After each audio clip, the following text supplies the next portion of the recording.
吴飞燕一口气将大量灵气释放出来，将整个机场全部纳入其中。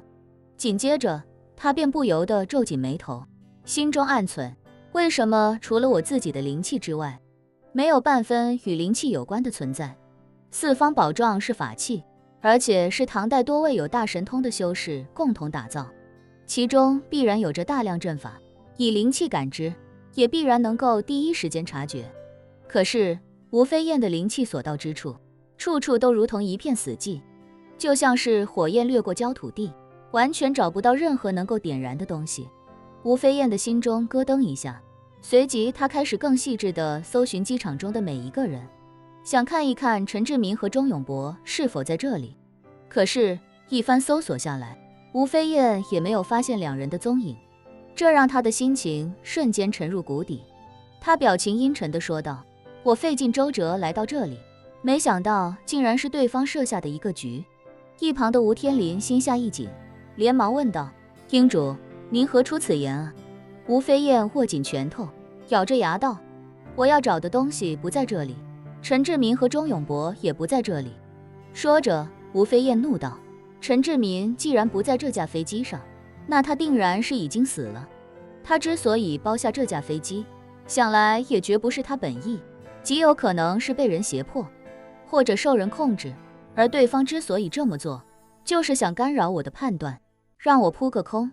吴天林听后大惊，脱口道：英主，这莫非是调虎离山之计？吴飞燕表情凝重地说道：是不是调虎离山，还要看他们是不是知道我来了美国。想到这里，吴飞燕问吴天林：如果你是那个神秘人，四大伯爵均死于你手，破清会还有谁会让你忌惮？吴天林道：回英主，若属下是神秘人，四大伯爵也都尽数被我所杀，那破清会唯一让我忌惮的，应该就是英主您了。说着，吴天林又道：至于三大长老，他们已经闭关100年，上一次虽然出了关，但很快就返回了基地，而且他们的情况，破清会内先有人知，神秘人未必知道三大长老的存在，而且属下觉得，以他的实力，应该也已经开过泥丸宫了。三大长老至今距离开泥丸宫还差临门一脚，所以属下认为，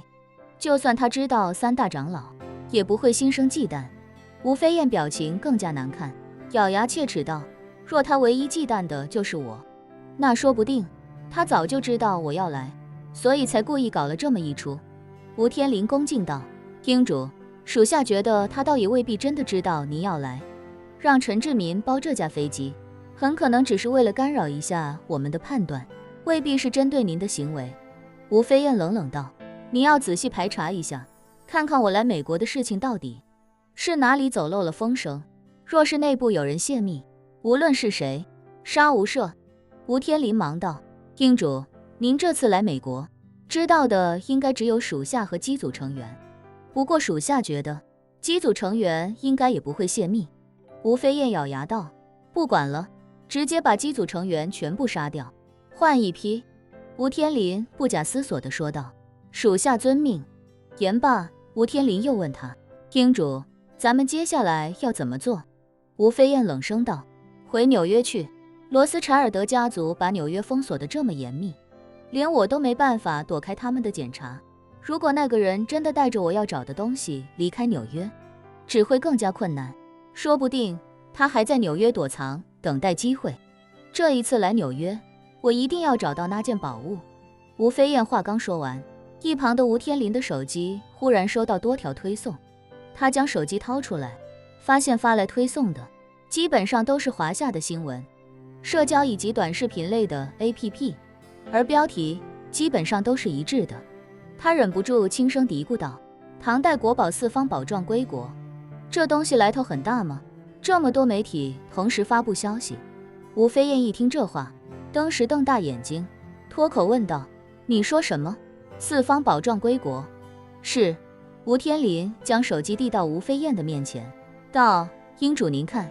属下一连收到很多条相关推送。说着，他忽然意识到什么，连忙问道：英主，您要找的那件宝物，该不会就是它吧？吴飞燕大惊失色，一把将手机抢了过去，点开其中一条推送之后，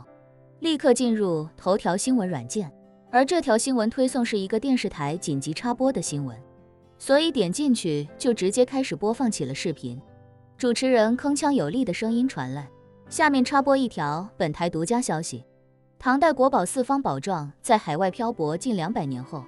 于今晚返回祖国怀抱。相关专家表示，四方宝状是唐代非常重要的一件国宝，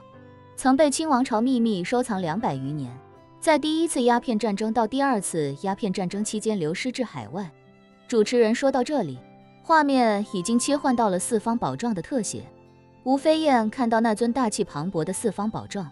整个人只觉得天旋地转，早就饱受摧残的心态在这一瞬间彻底崩塌。他将灵气汇聚手中，轰的一声便将吴天林的手机直接捏成齑粉。吴天林被吓了一跳，正想劝说，便见吴飞燕面色铁青地咬牙怒吼道：“他故意的，他故意的，真是岂有此理，岂有此理啊！”吴天林忙问：“厅主，您说他故意的，难道这四方宝状就是那个神秘人送回华夏的？”吴飞燕几乎崩溃，歇斯底里道：“我飞了近万公里来找四方宝状，这中间还要被罗斯柴尔德家族折辱，可没想到那个混账早就将四方宝状送回了华夏，真是岂有此理！这个混账东西知道我一定会想办法得到四方宝状，还悄悄把他送回华夏，分明就是故意羞辱于我，毁我道心。没想到我吴飞燕一世英名，竟屡次遭他羞辱算计，实在可恶至极。我吴飞燕对天发誓，不将他碎尸万段，我誓不为人。”说着，吴飞燕只觉得胸口积郁难忍，一股邪火在心头轰然炸开。紧接着，她只觉得喉咙一阵反胃，下一秒便噗的一声吐出一口血雾。吴飞燕咳嗽2声，匆忙擦去嘴角血迹，掏出一颗丹药丢入口中，随后急忙运转心法，拼命将自己体内已经乱掉的灵气和经脉稳住。吴天林第一次见吴飞燕如此生气，此刻的吴飞燕已经大有一种已经癫狂甚至歇斯底里的状态。由于他连忙说道：“厅主，您莫要动气，四方宝状回到华夏，这也未尝不是一件好事，我们大可以去华夏把它抢回来。”吴飞燕眼珠充血通红，胀得好似要从眼眶中突爆出来。他控制不住愤怒地嘶吼道：“那个混账能把四方宝状送回华夏，就一定将四方宝状的秘密告诉了官方，如此能影响国运的国之重器，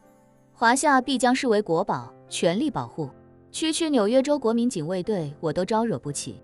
你让我如何去华夏把四方宝状抢回来？拿命去抢吗？”